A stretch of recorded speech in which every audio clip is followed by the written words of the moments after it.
Ladies and gentlemen, imagine a storm you cannot see, but can already hear in the trembling of the ground. The trees bend, the sky darkens, and you feel the dread of what is coming. Yet before the first drop of rain, before the first flash of lightning, there is already a shelter being built for you, by hands not your own. The storms of life often catch us by surprise, but never God. What to us feels sudden and overwhelming has been known to him since the beginning of time. Before the first wind rises, before the first cloud gathers, he has already drawn the blueprint of our refuge. We tend to imagine that he only reacts to our troubles, scrambling to send help once the danger arrives. But that is not the way of the eternal. The one who spun galaxies into motion is not startled by the shifting of our little world. He does not wait for trouble to knock before preparing the way out.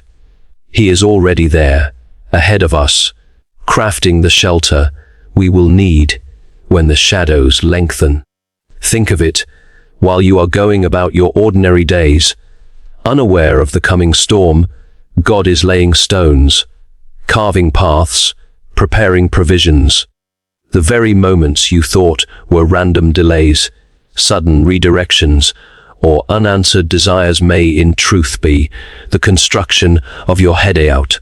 His foresight is not measured in minutes but in eternity. What feels like inconvenience to us may be the strengthening of walls that will one day shield us. What seems like silence from him may be the hammering and shaping of the very refuge we will soon be desperate to find. So when the sky begins to darken, remember, he was already building long before you knew you would need a hiding place. The storm is never news to him, and the shelter is never late. We often expect God's protection to look like grandeur, mighty walls, armies of angels visibly surrounding us, or clear paths free from hardship. Yet his hideouts rarely resemble the shelters we would choose for ourselves. Instead of palaces, he gives us caves. Instead of crowds rallying in our defense, he leads us into quiet places where only his voice can be heard. The problem is not that his refuge is weak, but that our expectations are misplaced. We judge by appearances, but God builds with eternal strength. Consider the ark in Noah's day, a crude wooden box to human eyes, yet the only vessel on earth that could endure the flood. Think of the stable in Bethlehem, a place animals slept, yet within it lay the one who would conquer death. The pattern is clear. What looks fragile to us is impenetrable when fashioned by his hand. His hideouts often carry the shape of humility, simplicity, and surrender. They force us to depend on him rather than the visible strength of our surroundings. This is why many overlook the refuge altogether. They wait for the grand fortress, while the real shelter stands quietly beside them. But those who trust him enough to step inside the unlikely places discover a safety that no storm can breach. It may not look like much to the world, but when the winds roar and the waves crash, the cave, the ark, the manga, the cross, becomes stronger than the mightiest fortress ever built by human hands. There is a danger in hesitation. The storm does not wait for us to weigh every option, nor does it pause to give us time for endless debates. When God opens the door to refuge, the invitation carries urgency. To linger, to delay, to assume there will always be more time, is to risk being caught in the very flood we hoped to escape. Opportunities to obey rarely remain forever. The window of safety narrows as the storm advances. Think of those who ignored the warnings of the flood, laughing at the ark until the rain began to fall. They had heard the call, but they delayed their response. When the waters rose, it was too late to act. In the same way, many know where the shelter lies but hesitate, waiting for clearer skies, for a more convenient season, for the perfect moment to move. Yet storms are relentless, and the luxury of delay soon vanishes. Swift obedience is not panic, it is trust in the one who sees what we cannot. When he says, "Come in," he knows the urgency. What looks like unnecessary haste to us is perfect timing to him. Every step of hesitation is an invitation for fear to grow stronger. Every step of obedience, however small, brings us closer to safety. The storm's power is real, but so is the refuge. The only question is whether we will act quickly enough to step inside before the door must be shut. When the winds rise and the waves crash, many instinctively cling to what they own, what they've built, or the clever strategies they have designed. Yet none of these can hold back the fury of a true storm. Wealth can vanish in a moment, walls can crumble, and even the strongest plans unravel when the tempest comes. The truth is that safety is not found in things, but in a person. God himself is the refuge, the shelter stronger than stone, the tower that cannot be toppled.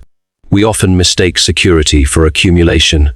More savings, more resources, more backup plans. But storms expose the fragility of such shelters. Money cannot buy peace in the midnight hour.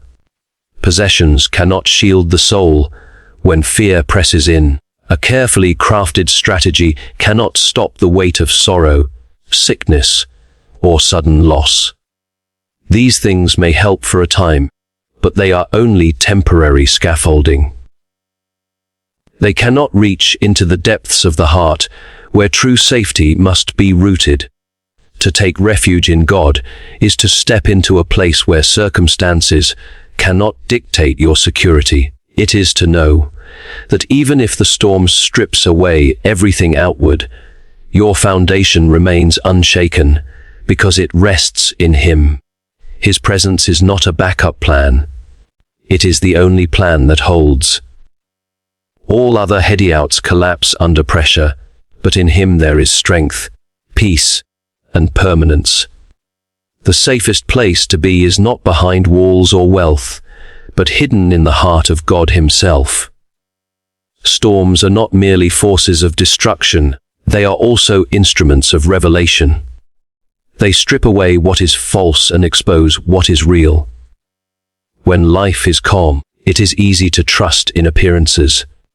Our own strength, our routines, our sense of control. But when the storm comes, illusions scatter. We quickly see which foundations were built on sand and which were anchored in something unshakable. The storm becomes a teacher, showing us the truth we could not see in the sunshine. It is in the chaos that faith is tested and refined. The winds press against us, and we discover whether we are clinging to temporary shelters or to an eternal refuge. The rain beats down, and we realize how fragile our self-made security really is. Yet in that revelation, there is a gift. Storms awaken us. They push us to seek what truly endures, to let go of what cannot last, and to rest in the shelter that was prepared long before the first drop fell. A storm does not only tear apart, it reshapes. It can deepen our trust, sharpen our perspective, and burn away the excess that clutters our hearts. When the skies clear, those who endured find themselves stronger, wiser, and more anchored than before. The storm does not come to destroy us when we are hidden in God. It comes to remind us that only in Him can we stand unshaken. What felt like terror becomes a lesson, and what threatened to break us becomes the very thing that built us. When the storm has passed and the winds grow still, those who found refuge in God do not emerge the same as before. Survival is never just for personal relief. It becomes a testimony.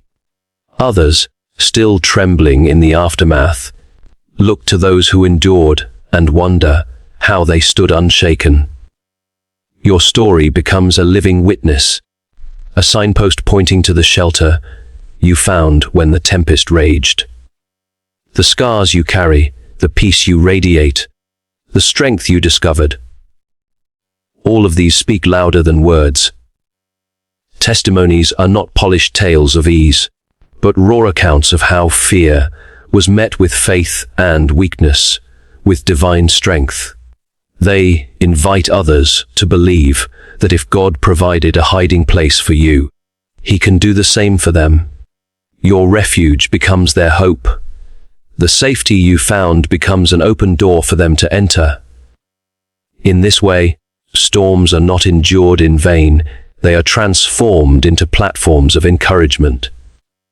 Even more, your testimony brings glory to the one who prepared the hideout long before you knew you needed it. It shifts the focus from survival by chance to survival by design.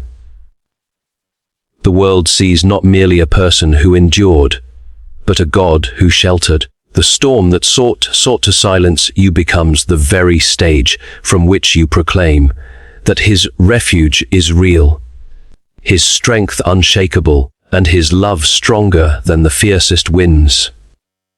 Your survival is not just your story, it is an invitation for others to seek the same hiding place.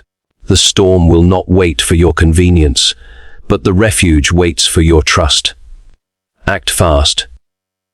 God is already at work on your behalf, building the place where fear cannot reach you. Run to it now, while there is still time.